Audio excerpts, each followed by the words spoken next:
नमस्ते दोस्तों, welcome back to our channel. आज हम जो मूवी को एक्सप्लेन करने जा रहे हैं उसका नाम है ट्रेडर, जो एक साइकोलॉजिकल थ्रिलर मूवी है। और यदि आप लोग शेयर मार्केट से जुड़े हुए हैं या फ्यूचर में जुड़ना चाहते हैं तो ये मूवी आप लोगों को जरूर देखना चाहिए। और दोस्तों, वीडियो को लाइक जरूर करें और कमेंट सेक्शन में आपको वीडियो कैसा लगा जरूर कमेंट कीजिएगा। तो कहानी की शुरुआत में हम बेसमेंट में बैठी एक लड़की को देखते हैं जिसका नाम अमांडा है और वह किसी से फोन पर बात कर रही थी। फोन के दूसरी तरफ एक आदमी था। उसका नाम कंफर्म करने के बाद अमांडा कहती है कि वह क्रेडिट कार्ड सेफ्टी डिपार्टमेंट से बात कर रही है। अमांडा कहती हैं, आपके कार्ड से कुछ महंगे ट्रांजैक्शन हुए हैं, वह ट्रांजैक्शन आपने किया है? तब वह आदमी कहता है कि मैंने तो कार्ड कहीं यूज नहीं किया और मेरा कार्ड तो मेरे वॉलेट में है। तब अमांडा कहती है, कुछ डिटेल्स चेक करने के लिए क्या आप अपने कार्ड का नंबर हमें कंफर्म करा सकते हैं? तब वो आदमी उसे अपने कार्ड का नंबर बता देता है और अमांडा उससे उसके कार्ड के पीछे का 3 डिजिट भी हासिल कर लेती है। दरअसल अमांडा एक स्कैमर थी जो इस तरह से छोटी मोटी स्कैम करती थी। वह दूसरों के क्रेडिट कार्ड का यूज करके ऑनलाइन सामान ऑर्डर करती थी और दूसरे वेबसाइट में बेच देती थी। इस तरह से वह पैसे कमाती थी। अमांडा के सपने बहुत बड़े थे। जो ये छोटे मोटे स्कैम करके हासिल नहीं होने वाला था, उसको जिंदगी में बहुत पैसा कमाना था। एक दिन अमांडा बैंक की वेबसाइट पर कुछ देख रही थी, तभी उसे एक मैसेज आता है कि फाइनेंशियल फ्रीडम के लिए ट्रेडिंग अकाउंट ओपन करें। अमांडा को ट्रेडिंग और इन्वेस्टिंग के बारे में ज्यादा कुछ पता नहीं था और वह सोचने लगी कि सबसे पहले उसे ट्रेडिंग के बारे में बेसिक चीजें जाननी होगी। फिर उसने ट्रेडिंग के बारे में जानने के लिए एक बुक ऑर्डर करती है। बुक में लिखा था कि stock market basically bull versus bear की फाइट है। मतलब स्टॉक मार्केट की भाषा में कहे तो जो स्टॉक को खरीदते हैं उसे बुल मतलब बायर और जो स्टॉक को बेचते हैं उसे बेयर मतलब सेलर बोलते हैं। बुक से अमांडा को यह भी पता चलता है कि कब पोजीशन पर लॉन्ग रहना है मतलब खरीदना है और कब शॉर्ट करना है मतलब बेचना है। अगर तुम्हें लगता है कि किसी स्टॉक का प्राइस बढ़ेगा तो तुम उस स्टॉक को बाय यानी लॉन्ग करते हो और ये करके तुम बुल रैली को फॉलो करते हो। और इसी के विपरीत अगर तुम्हें लगता है कि किसी स्टॉक का प्राइस नीचे गिरेगा तो तुम इस स्टॉक को सेल यानी शॉर्ट करते हो और इसे ही बियर पोजीशन कहते हैं। मार्केट ऊपर जा रहा है या नीचे, ये देखने के लिए जिस चार्ट का इस्तेमाल किया जाता है उसे कैंडलस्टिक चार्ट कहा जाता है। सिंपल वे में कहा जाए तो बाय का मतलब ग्रीन कैंडल और सेल का मतलब रेड कैंडल। मार्केट में हमेशा ही अपने रिस्क को मैनेज करना पड़ता है, तभी तुम लंबे समय तक मार्केट में बने रह सकोगे। खैर, ये सारी बातें जानने के बाद अमांडा बुक के ऑथर एमिली रॉस को कॉल करती है और कहती है कि मिसेस रॉस, मैंने आपकी स्टॉक मार्केट की बुक पढ़ी। आपने बुक में लॉन्ग टर्म इन्वेस्टमेंट के बारे में ज्यादा फोकस किया है, लेकिन शॉर्ट टर्म इन्वेस्टमेंट के बारे में बुक में फोकस क्यों नहीं किया? तब एमिली रॉस कहती है, तो तुम डे ट्रेडिंग के बारे में बात कर रही हो? अमांडा कहती है, हाँ बिल्कुल, मैं डे ट्रेडिंग के बारे में बात कर रही हूँ। तब एमिली रॉस कहती है, डे ट्रेडिंग जल्दी अमीर बनने की स्कीम के जैसा है, या फिर ये कह सकते हैं डे ट्रेडिंग एक तरह से गैम्बलिंग ही है। तब अमांडा कहती है, लेकिन मैंने ऑनलाइन कई लोगों के बारे में पढ़ा है जो डे ट्रेडिंग करके भी सक्सेसफुल है। इस पर एमिली रॉस कहती है कि इंटरनेट में जितना झूठ बोला जाता है इतना मानव सभ्यता में इससे पहले कभी नहीं बोला गया। ट्रेडिंग का सच ये है कि 10 लाख लोग किसी लॉटरी को खरीदें और वो सभी यही सोचे कि उसे ही ये लॉटरी लगे। तो बताओ उस केस में कौन अमीर होने वाला है, लॉटरी बेचने वाला या लॉटरी खरीदने वाला? तब अमांडा कहती है, लॉटरी बेचने वाला। यही सच है ट्रेडिंग का कि इस खेल में हमेशा लॉटरी बेचने वाला यानी बिग इंस्टीट्यूट जो मार्केट को चलाते हैं वही पैसा कमाते हैं। एक डे ट्रेडर की जिंदगी ऐसी होती है जैसे कि तुम किसी जेल में हो जहां ना तुम चैन से खा पाते हो ना ही तुम चैन से सो पाते हो और तुम्हें हमेशा क्विक डिसीजन और एक्शन लेना पड़ता है। और यह सिलसिला कभी खत्म नहीं होता, हमेशा बेचैनी बनी रहती है। क्या तुम अपने लिए इस तरह की लाइफ चाहती हो? ये सारी बातें सुनकर अमांडा एमिली रोज की बुक का आखिरी पेज दीवार पर लगा देती है जिस पर लिखा हुआ था कि तुम लक को नहीं हरा सकते। खैर, इतना सब जानने के बाद भी अमांडा डे ट्रेडिंग करने का तय करती है क्योंकि वो जल्दी अमीर बनना चाहती थी। वह अपने लैपटॉप से ट्रेडिंग ऐप पर लॉग इन करती है और मार्केट माउथ नाम के सोशल मीडिया नेटवर्क से भी जुड़ती है जहां पर आकर लोग मार्केट के बारे में डिस्कस करते थे। और वहां पर अमांडा बॉब दी ब्रोकर नाम के अकाउंट को फॉलो करती है जिसने वेबसाइट पर कैंडलस्टिक और पैटर्न के ट्यूटोरियल डाल रखे थे। अमांडा उसके बनाए वीडियो ट्यूटोरियल देखने लगती है। अमांडा बॉब के बताए सारे पैटर्न को याद करने लगती है और रूल्स को भी फॉलो करने लगती है। अब अमांडा पूरी तरह से तैयार थी और अपनी जिंदगी की पहली ट्रेड करती है। लेकिन पहले दिन अमांडा को $2,700 का लॉस झेलना पड़ता है और ये देखकर अमांडा को अपने आप पर काफी गुस्सा आता है। वह एक बड़े से पेपर पर अपने पहले दिन का रिजल्ट लिखती है। इस तरह से अमांडा को हर दिन लॉस हो रहा था और वो हर दिन पेपर पर अपने आप को लूजर लिख रही थी। अब आगे हमें अमांडा की डे ट्रेडिंग का 18वां दिन दिखाया जाता है और उस दिन अमांडा को पहली बार प्रॉफिट देखने को मिलता है और पेपर पर अपने आप को विनर लिखकर अमांडा काफी खुश होती है। और इसके बाद अमांडा 20वें दिन, 21वें दिन और आगे भी कई बार प्रॉफिट करती है और हर बार के प्रॉफिट को वो पेपर में लिखकर अपने आप को विनर घोषित करती है। और अब अमांडा को अपने ऊपर कॉन्फिडेंस आ चुका था, इसलिए अब वो एक पेपर पर रियल डील लिखती है। यानी अब अमांडा एक बड़ा ट्रेड करने वाली थी। वह तय करती है कि वो एक फार्मा कंपनी के स्टॉक को शॉर्ट करेगी, क्योंकि अमांडा को लगता था उस कंपनी का शेयर अब गिरेगा। दरअसल डेल्टा पैक्स फार्मास्यूटिकल ने अपनी एक मेडिसिन का क्लिनिकल ट्रायल करवाया था। इस एंटी कैंसर ड्रग का ट्रायल 200 मरीजों पर किया गया था और आज इस ट्रायल का रिजल्ट आने वाला है। अमांडा को लगता है कि इस कंपनी का ट्रायल फेल होगा और कंपनी का स्टॉक गिरेगा और उसने अपना सब कुछ इस कंपनी के स्टॉक पर लगा दिया। ये बात अमांडा मार्केट माउथ नाम के सोशल मीडिया पर भी शेयर करती है, जिस पर उसने डेजी नाम से अपनी प्रोफाइल बनाई थी। वह यह भी लिखती है कि मैं अकेली हूं जिसने डेल्टा पैक्स फार्मास्यूटिकल का स्टॉक शॉर्ट किया है। आप लोगों का इस बारे में क्या राय है? फिर वह जैसा कि उसने कहा था डेल्टा पैक्स के 2000 शेयर्स शॉर्ट कर देती है। सुबह 9:30 पर मार्केट ओपन होते ही डेल्टा पैक्स का शेयर ग्रीन कैंडल बनाने लगता है और देखते ही देखते अमांडा का लॉस बढ़ने लगता है। अमांडा को अपना लॉस देखकर उसकी घबराहट बढ़ रही थी। अब 12:30 हो चुके थे और लंच टाइम हो गया। मार्केट माउथ पर लोग अमांडा के पोस्ट का मजाक उड़ाने लगे थे, क्योंकि अभी भी डेल्टा पैक्स का स्टॉक नहीं गिरा था। अमांडा की घबराहट बढ़ती जा रही थी और टाइम भी निकलता जा रहा था। यह देखकर अमांडा को गुस्सा आता है। तभी अचानक देखते ही देखते डेल्टा पैक्स का स्टॉक एक बड़ी सी रेड कैंडल बनाता है। स्टॉक लगातार नीचे गिर रहा था और अमांडा भी लॉस से प्रॉफिट में आ गई। मार्केट में न्यूज फैल चुकी थी कि डेल्टा पैक्स की मेडिसिन का क्लिनिकल ट्रायल फेल हो चुका है। स्टॉक गिर रहा था और अमांडा का लगाया टारगेट भी अचीव हो जाता है। ये देखकर मार्केट माउथ पर सभी लोग डेल्टा पैक्स कंपनी को गालियां देने लगते हैं और अमांडा ये सब देखकर खुश हो रही थी, क्योंकि उसने जैसा सोचा था ठीक वैसा ही हुआ। 4 बजे मार्केट क्लोज होता है और अमांडा एक बड़े से पेपर में अपनी अचीवमेंट नोट करती है। अमांडा ने तकरीबन $4960 का प्रॉफिट बुक किया था। खैर, अब रात को अमांडा सिगरेट पी रही थी, तभी बॉब दी ब्रोकर का मैसेज आता है, जिसका ट्यूटोरियल अमांडा देखा करती थी। बॉब मैसेज में लिखता है, आज तुमने काफी अच्छी कॉल दी, तुम कब से ट्रेडिंग कर रही हो? अमांडा रिप्लाई देती है कि पिछले 1 महीने से तुम्हारे ट्यूटोरियल देख रही हूं और आज मेरा फर्स्ट रियल ट्रेड था। फिर दोनों फोन पर बात करने लगते हैं। बॉब अमांडा से पूछता है, तुमने कैसे प्रेडिक्ट किया कि आज वह स्टॉक गिरेगा? तब अमांडा कहती है, अक्सर फार्मा कंपनी के मेडिसिन के ट्रायल के वक्त उसका स्टॉक ऊपर जाता है और जब रिजल्ट अच्छा नहीं आता तो स्टॉक नीचे गिर जाता है। मैंने इसी बात को नोटिस करके आज शॉर्ट किया था। तब बॉब कहता है कि चलो मैं तुम्हें आज एक सीक्रेट बताता हूँ। मार्केट में टेक्निकल एनालिसिस से कामयाब होना काफी मुश्किल है। मार्केट सिर्फ ग्रीड, फियर और हाइप पर काम करता है। इसलिए स्टॉक की हाइप पर कभी भी बाय मत करो, बल्कि हाइप क्रिएट करो और जब सब लोग खरीदना शुरू करें तब ऊपर में बेच के निकल जाओ। अब आगे अमांडा फार्मा कंपनी के उन स्टॉक को निकालने लगती है जो अपनी मेडिसिन का क्लिनिकल ट्रायल करवा रही थी और जिनका क्लिनिकल ट्रायल का रिजल्ट जल्द आने वाला था। और डार्क वेब से उन कंपनियों की जो भी इंफॉर्मेशन मिलती है उन्हें कलेक्ट करती है। अमांडा मार्केट माउथ पर कुछ डमी अकाउंट भी बनाती है ताकि उन अकाउंट से पोस्ट करके अमांडा मार्केट माउथ पर हाइप क्रिएट कर सके और उसकी पोस्ट के बहकावे में आकर ज्यादा से ज्यादा लोग बाय करे और वह ऊपरी भाव पर बेच सके। इस तरह से अमांडा काफी प्रॉफिट बनाया। इस दौरान अमांडा बॉब से लगातार कांटेक्ट में थी। अमांडा अपनी एनालिसिस बॉब के साथ शेयर करती थी और बॉब से भी उसे कई सारी इंफॉर्मेशन मिल जाया करती थी। अमांडा अपने बेसमेंट में रहकर पूरी तरह अपने ऊपर फोकस करने लगी। वो वहीं पर खाना खाती, वहीं पर एक्सरसाइज करती और अपने इमोशन को कंट्रोल करने के लिए हर एक कदम उठाकर लगातार प्रॉफिट कर रही थी। अब अमांडा एक बड़ी गेम खेलने की तैयारी में थी।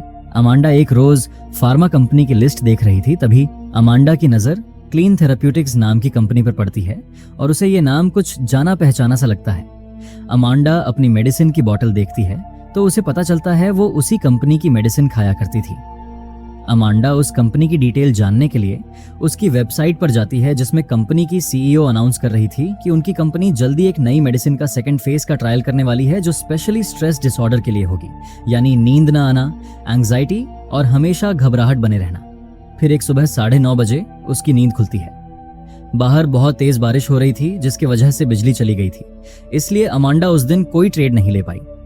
उसे उस दिन एक स्टॉक में पैसा लगाना था पर वो नहीं लगा पा रही थी। अमांडा गुस्से से अपना फोन फेंक देती है। इस तरह से पूरा दिन बीत जाता है और मार्केट क्लोज होने के थोड़ी देर बाद वहां बिजली आ जाती है। अमांडा का मोबाइल भी चार्ज होने लगता है। तभी उस पर बॉब का मैसेज आता है। बॉब अमांडा पर काफी देर तक चिल्लाता है क्योंकि जिस स्टॉक में उन लोगों ने पैसा लगाने का तय किया था, अमांडा की वजह से वह नहीं कर पाए। अमांडा को भी अपनी किस्मत पर काफी गुस्सा आता है। अपने टेंशन को दूर करने के लिए अमांडा एक ड्रग्स लेती है। उसके बाद अमांडा का अपने ऊपर कंट्रोल नहीं रहता। उसे सारी चीजें मूवमेंट करती हुई दिखाई देने लगती है।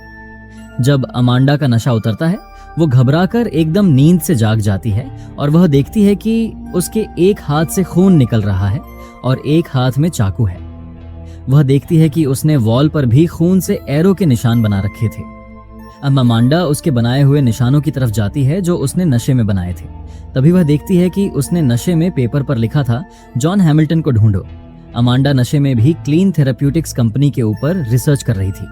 अमांडा नेट पर जॉन हैमिल्टन नाम के आदमी के बारे में पता लगाने लगती है, तो इस नाम के उसे नेट पर काफी सारे लोग दिखाई देते हैं। फिर अमांडा नेट पर सर्च करती है जॉन हैमिल्टन डेथ, और ऐसा करते ही उसके सामने जॉन हैमिल्टन के डेथ की न्यूज मिलती है, जहां पर लिखा था कि 25 साल का आर्मी जवान जॉन हैमिल्टन पुलिस से मुठभेड़ में मारा गया और पुलिस ने इल्जाम लगाया है कि जॉन हैमिल्टन मेंटल क्राइसिस से गुजर रहा था। आगे अमांडा और सर्च करती है तो उसे एक और न्यूज मिलती है, जिसमें जॉन हैमिल्टन की मां ने दावा किया था कि उसके बेटे की कोई भी मेंटल हेल्थ हिस्ट्री नहीं थी, और जॉन हैमिल्टन के भाई ने मीडिया को जवाब देते हुए कहा था कि उसका भाई पागल नहीं था। अमांडा समझ जाती है कि जॉन का जरूर कुछ कनेक्शन क्लीन थेराप्यूटिक्स के क्लिनिकल ट्रायल से था, इसलिए वह डार्क वेब से उन लोगों की लिस्ट निकालती है जिन पर क्लिनिकल ट्रायल चलाया जा रहा था। उस लिस्ट में लगभग 200 लोगों का नाम था। अमांडा उसमें जॉन हैमिल्टन सर्च करती है तो उसे उस लिस्ट में जॉन हैमिल्टन का नाम मिल जाता है। यानी क्लीन थेराप्यूटिक्स जिन 200 लोगों पर क्लिनिकल ट्रायल कर रही थी, उसमें से एक जॉन हैमिल्टन भी था, और कंपनी की सीईओ ने अनाउंस भी किया था कि वो आर्मी के जवानों पर क्लिनिकल ट्रायल करने वाले हैं, और जॉन भी आर्मी का एक जवान था। ये जानकर अमांडा काफी खुश हुई। फिर अमांडा जॉन की मां का नंबर निकालकर उन्हें कॉल करती है। कॉल के दौरान जॉन के मां कहती हैं कि मेरे बेटे की जान एक दवाई कंपनी ने ली है। मेरा बेटा छुट्टियों पर घर आया था। जब वो आया तो उसके हाथ कांप रहे थे। उसे रोजाना भयानक सपने आ रहे थे और सपने उसका पीछा नहीं छोड़ रहे थे। उसने मुझसे कहा था कि घर आकर भी उसे बॉम्ब और बुलेट चलने की आवाजें आ रही हैं। और एक दिन मेरे घर पर पुलिस आकर दरवाजा खटखटाने लगी। मैंने दरवाजा खोला तो पुलिस ने मुझसे कहा कि आपके बेटे जॉन ने मॉल में कुछ गड़बड़ किया है। मेरा बेटा पुलिस पर हमला करता उससे पहले पुलिस ने उसे गोली मार दी। यह सब जानने के बाद अमांडा मौके का फायदा उठाने के बारे में सोचती है। फिर अमांडा जॉन के भाई जेक को भी कॉल करती है और वह जेक को क्लीन थेराप्यूटिक्स के खिलाफ बदला लेने के लिए पूरी तरह से उकसाती है। उसके बाद अमांडा इंटरनेट पर क्लीन थेराप्यूटिक्स के हेड ऑफिस की इंफॉर्मेशन निकालती है। उसके ऑफिस, उसकी लॉबी, सबके बारे में पता कर लेती है। अमांडा रात के 3 बजे बॉब को कॉल करके कहती है कि क्लीन थेराप्यूटिक्स के क्लिनिकल ट्रायल का रिजल्ट आने वाला है। तब बॉब पूछता है, तो बताओ ये स्टॉक ऊपर जाएगा या नीचे? अमांडा ने एक पेपर पर क्लीन थेराप्यूटिक्स के स्टॉक पर नीचे जाने का साइन लगा रखा था, पर वह बॉब को कहती है कि स्टॉक ऊपर जाएगा। साथ ही वह कहती है कि इस कंपनी के फार्मर काउंसिल से मेरे कुछ कॉन्टैक्ट्स हैं जहां से मैंने पता किया है। उन्होंने मुझे एक क्लिनिकल ट्रायल के रिजल्ट की कॉपी भेजी है और वो कॉपी मैंने तुम्हें भेज दी है। बॉब पूछता है कि कंपनी इस रिजल्ट का अनाउंसमेंट कब करने वाली है? अमांडा कहती है वो लोग फ्राइडे को अनाउंस करेंगे। अमांडा पूछती है, अगर मैं सही निकली तो क्या तुम मेरे बारे में अपने बॉस से बात करोगे? तब बॉब कहता है, जी हाँ, जरूर, क्यों नहीं। खैर, अब मंडे को मार्केट ओपन होते ही क्लीन थेराप्यूटिक्स का शेयर लगातार ऊपर जाने लगता है। $25 का शेयर $27 तक पहुंच जाता है और बॉब अमांडा को बताता है, तुम्हारे कहने पर हमने क्लीन थेराप्यूटिक्स में एंट्री ले ली है और हमने तकरीबन 1 मिलियन शेयर बाई किए हैं, और मैंने आज सुबह ही अपने बॉस को तुम्हारे बारे में बताया कि तुमने ये टिप दी है। अगले हफ्ते तक मैं तुम्हें उनसे मिलवा दूंगा। अब अमांडा कोल्ड क्रिएटिव कैपिटल नाम की कंपनी में कॉल करती है और कॉल मिस्टर कोल्ड को ट्रांसफर किया जाता है और सामने से मिस्टर कोल्ड कहता है, तो बताओ तुम क्या चाहती हो? अमांडा कहती है, रॉबर्ट वेब, जिसका दूसरा नाम बॉब दी ब्रोकर है, क्या वो आदमी आपकी कंपनी का एम्प्लॉय है? तब मिस्टर कोल्ड कहता है, हाँ, वो मेरी कंपनी का एम्प्लॉय है। तब अमांडा पूछती है कि क्या बॉब ने आपको बताया कि क्लीन थेराप्यूटिक्स का शेयर खरीदने का टिप मैंने दिया था? मिस्टर कोल्ड पूछता है, वैसे तुम हो कौन और तुम्हारे पास क्या प्रूफ है कि तुमने ये बात बॉब को कही थी? अमांडा कहती है कि मुझे पता था कि बॉब आपको ये बात नहीं बताने वाला। वैसे मिस्टर कोल्ट, मैं वही हूँ जिसके कारण पिछले क्वार्टर में बॉब ने आपको काफी फायदा करवाया। मिस्टर कोल्ट कहता है, वैसे तुमने अभी तक ये नहीं बताया तुम मुझसे चाहती क्या हो? अमांडा कहती है, जो पोजीशन अभी बॉब का आपकी कंपनी में है, ठीक वही पोजीशन मैं अपने लिए चाहती हूँ। फिर अमांडा पूछती है, क्या बॉब ने आपको क्लिनिकल ट्रायल का रिजल्ट बताया जो बॉब को मैंने सेंड किया था? कोल्ड करता है? हाँ, उसने मुझे रिजल्ट बताया था और उस रिजल्ट को देखकर मैं कॉन्फिडेंटली कह सकता हूँ कि क्लीन थेरेपेटिक्स के स्टॉक का प्राइस फ्राइडे तक $50 तक पहुंचेगा। तब अमांडा कहती है, और अगर मैं कहूँ कि $50 को छूने के बाद स्टॉक प्राइस $3 तक पहुंच जाएगा तो आप क्या कहेंगे? कोल्ड कहता है $3 तक, यानी स्टॉक 90% तक गिर जाएगा। पर तुम ऐसा कैसे कह सकती हो? अमांडा कहती है, क्योंकि मैं जानती हूँ। हालांकि मिस्टर कोल्ड कहता है कि मैं अपनी फर्म और अपने लोगों पर पूरा भरोसा करता हूँ और इसलिए मैं क्लीन थेरेपेटिक्स की लॉन्ग पोजीशन पर बना रहूंगा। तब अमांडा कहती है, ठीक है, अगर मेरी कही गई बात सही हुई तो आप फ्राइडे को 4 बजे मुझे कॉल करेंगे। ऐसा कहकर वह कॉल कट कर देती है। अब फ्राइडे की सुबह अमांडा रेडी होने लगती है और $29 के प्राइस पर क्लीन थेरापेटिक कंपनी के शेयर्स को बेच देती है। 9:30 पर मार्केट ओपन होता है। अमांडा जॉन हैमिल्टन की मां को कॉल करके कहती है, अब सही वक्त आ गया है। फिर जॉन की मां मीडिया में आकर अपना बयान देती है कि जॉन की डेथ की वजह क्लिनिकल ट्रायल था और ये क्लिनिकल ट्रायल जॉन पर क्लीन थेराप्यूटिक्स कर रही थी। फिर मार्केट माउथ पर भी जॉन की मां का बयान चारों तरफ वायरल होने लगा था। जॉन की मां के बयान वायरल होते ही स्टॉक प्राइस नीचे गिरने लगता है। लोग अपनी क्वांटिटी बेच कर इस स्टॉक से बाहर निकल रहे थे। अब अमांडा जॉन के भाई जेक को कॉल करती है और अमांडा जेक को एक लोकेशन पर जाने को। जेक अमांडा के कहे अनुसार उस लोकेशन पर जाता है। तब अमांडा कहती है, तुम्हें वहां पर एक पैकेज मिलेगा। जेक को पैकेट मिल जाता है। पैकेट ओपन करने पर उसे पैकेट में हथियार मिलता है। फिर अमांडा कहती है, अब तुम्हें उस पैकेट को लेकर अपने टारगेट पर जाना होगा, मतलब क्लीन थेरापेटिक्स कंपनी के हेड ऑफिस, जहां पर कंपनी की सीईओ रिजल्ट अनाउंस करने वाली थी। 12:30 बजते ही कंपनी की सीईओ मीडिया में आकर कहती है कि जो भी आरोप हमारी कंपनी पर लगाया गया है वह सब झूठे हैं और बताते हैं कि उनके मेडिसिन के क्लिनिकल ट्रायल के दौरान जॉन नाम का कोई भी आदमी पेशेंट की लिस्ट में मौजूद नहीं था और जो भी उनके खिलाफ झूठे इल्जाम लगाएगा वो लोग उसके खिलाफ कोर्ट में जाएंगे। दूसरी तरफ जेक हेड ऑफिस पहुंच जाता है। अमांडा जेक को कहती है, फायर एग्जिट के जरिए 7th फ्लोर पे पहुंचो। वहां कॉन्फ्रेंस रूम में सभी लालची लोग मौजूद हैं जो तुम्हारे भाई की मौत की जिम्मेदार हैं और तुम जानते हो तुम्हें उनके साथ क्या करना है। यह कहकर वह फोन काट देती है। अमांडा कंपनी के सीईओ का अनाउंसमेंट सुन रही थी। तभी अचानक वहां पर गोलियां चलने की आवाज आती है। जेक कॉन्फ्रेंस रूम में घुस गया था और वो सभी पर गोलियां चला रहा था और कॉन्फ्रेंस रूम में कंपनी के सभी बोर्ड मेंबरों को मार देता है। मार्केट माउथ पर भी गोलियां चलने के बारे में लोग डिस्कस करने लगते हैं और ये न्यूज फैलने लगी और कंपनी का स्टॉक प्राइस लगातार नीचे आ रहा था क्योंकि सभी लोग अपनी क्वांटिटी बेचकर इस स्टॉक से बाहर निकल रहे थे। ये सब देखकर बॉब अमांडा को कॉल करता है। तब अमांडा कहती है, याद है एक बार तुमने मुझसे कहा था कि खुद ही आग लगाओ ताकि तुम जलने से बच सको। अभी स्टॉक बेचने का टाइम है और तुम खरीद कर बैठे हो। तब बॉब कहता है, तो ये सब तुम्हारी वजह से हुआ है। अमांडा कहती है, गुड बाय बॉब, और वो कॉल कट कर देती है। देखते ही देखते वो स्टॉक $3 तक पहुंच जाता है। अब 4 बजता है और अमांडा अपना प्रॉफिट देखकर उसके आंखों से आंसू आने लगते हैं और अमांडा हंसने लगती है। ये उसके खुशी के आंसू थे। आज अमांडा अपनी विनिंग को पेपर पर लिखने लगती है। तभी उसे मिस्टर कोल्ट का कॉल आता है और वह अमांडा को कहता है, मैं तुम्हें मान गया, तुमने एक्स्ट्रा ऑर्डिनरी काम किया है। तुम्हारी वजह से मुझे तकरीबन $15 मिलियन का नुकसान उठाना पड़ा। तब अमांडा कहती है, और क्या हो, अगर मैं आपको सारा नुकसान अगले फ्राइडे तक वापस दिलवा दूं? तो मिस्टर कोल्ट कहता है, तो मैं अपनी कंपनी में तुम्हें हायर पोजीशन देने के लिए तैयार हूं। क्या तुम जॉब करने के लिए तैयार हो? मिस्टर कोल्ट उसे मंडे मॉर्निंग सुबह 9 बजे उसके ऑफिस में मिलने बुलाता है। अमांडा अपने रूम में पड़े सारे पेपर्स को जलाने लगती है जिसमें उसने अपना विनिंग और लॉस का रिजल्ट लिखा था। सब कुछ जलाकर अमांडा अपने घर के बेसमेंट से बाहर निकलती है और यहीं पर यह मूवी खत्म हो जाती है।